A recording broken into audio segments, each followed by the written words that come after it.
what will be your party's blueprint for reviving Nigeria's health sector? The major plan of the APC is to focus on prevention. We believe that it is cheaper to prevent people from falling sick than allowing them to fall sick. And one of the most common diseases in Nigeria is diarrhea. Ordinarily developing a culture of hand washing, like we did during the Ebola virus, can cut away exposure to a very large extent on diarrhea. Now, if you look at the current structure, about 70% of our health spending is concentrated in the urban areas.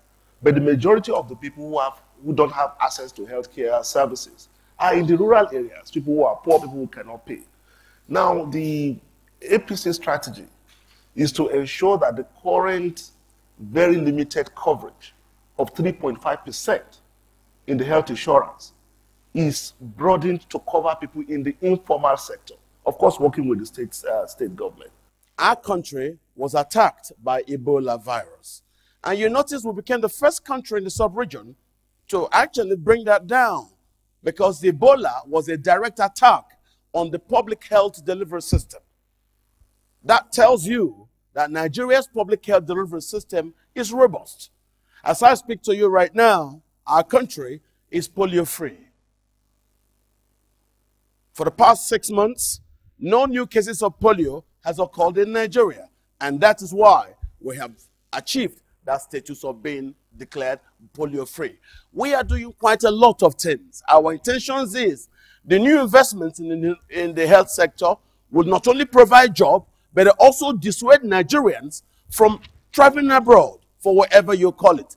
Nigeria's current scorecard for under 5 mortality stands at 128 per 1,000 per bed, far away from the MDG 4 target of 70 deaths per 1,000 live beds. And while the maternal mortality ratio is currently 576 deaths per 100,000 live beds, away from an MDG target of 250 deaths per 100,000 live beds. Now, what will your government do to bring hope to the Nigerian mother and child if you are elected to pilot the affairs of Nigeria? The health sector already has a 5-year plan, which is all-encompassing. And this is not outside the MDG target and equally the national target.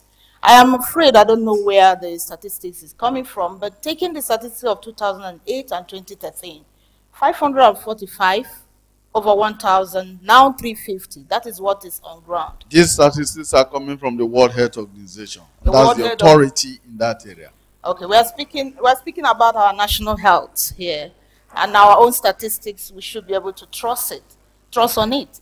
And at the same time, I want to remind us that the health sector in this country has made considerable achievement towards MDG target of 2015 in the area of child mortality rate. Yes. It has so dropped, more than 50% drop from where we are in 2012. And 82%, for instance, in 2013 is the record we have regarding under 5 mortality. Like my colleague said, we believe it is cheaper to prevent diseases rather than to treat them.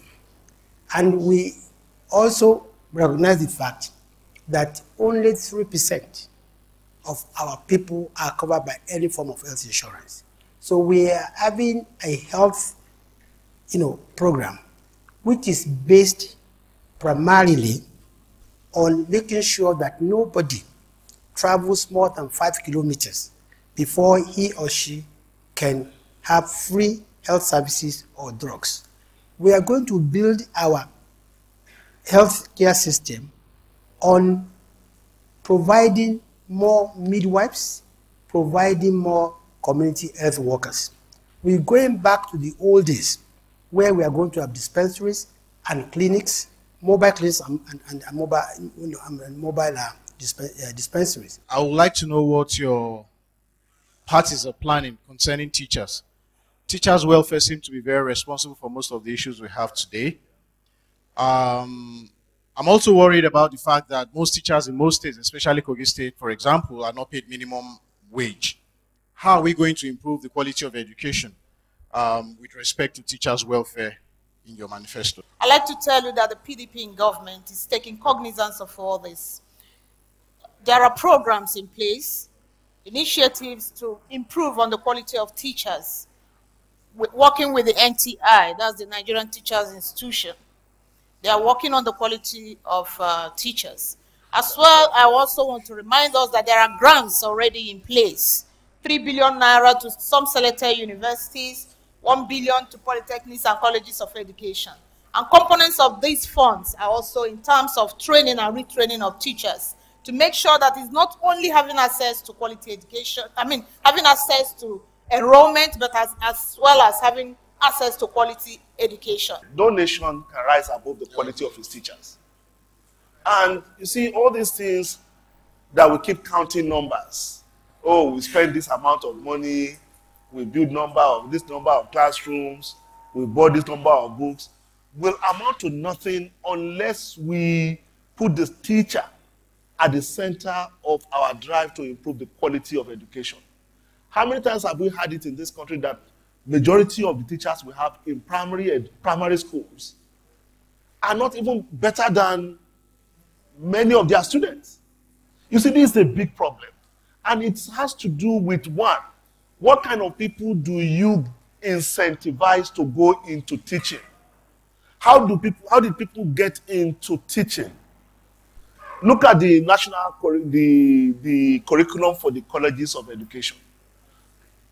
The curriculum, until about 2 years ago when we raised the alarm, the curriculum for the colleges of education has nothing to do with primary education curriculum. Yet, the national policy said when you have NCE, you will teach in primary school. And the curriculum you use in training teachers at the NCE has no bearing whatsoever. NCE has become a stepping stone to go into universities. You see, so the question is, how do we need to refocus on the curriculum of the colleges of education and tailor it to the curriculum of primary education. That is one. Two, how do we ensure we give on-the-job quality training to teachers? A lot of interesting things are already happening across the country, supported by international donor agency. But how do we scale it up to ensure that teachers get on-the-job training? Thirdly, how do we incentivize brilliant people to take up career in teaching? You know, because as long as someone came to me once and said, please help my son to get a job, even if it is teaching. So in other countries, in Japan, for example, it's only the most brilliant and the brightest that teach in primary school. When people are asked to bring figures or data, they automatically think it's going to translate to higher resources for the federal government, or it's going to translate to more constituencies for them. It's going to translate to more, benefit. Because everywhere that I know, the issue of data is birth and death, mostly. And they should be left to, at worst, the state. There should be enough trust between the center and the federal units for you to be able to rely on the data being supplied by the states. Because when people give birth, they don't give birth at the federal capital. They give birth where they live. The issue about data, you're very correct. It speaks the truth to our history. We are a developing country. Just yesterday, there were no data anywhere. But of course, there are data today. That's why we're having the arguments about somebody bringing a spurious certificate that we say, no, it's not true. Data elsewhere shows that that certificate doesn't exist.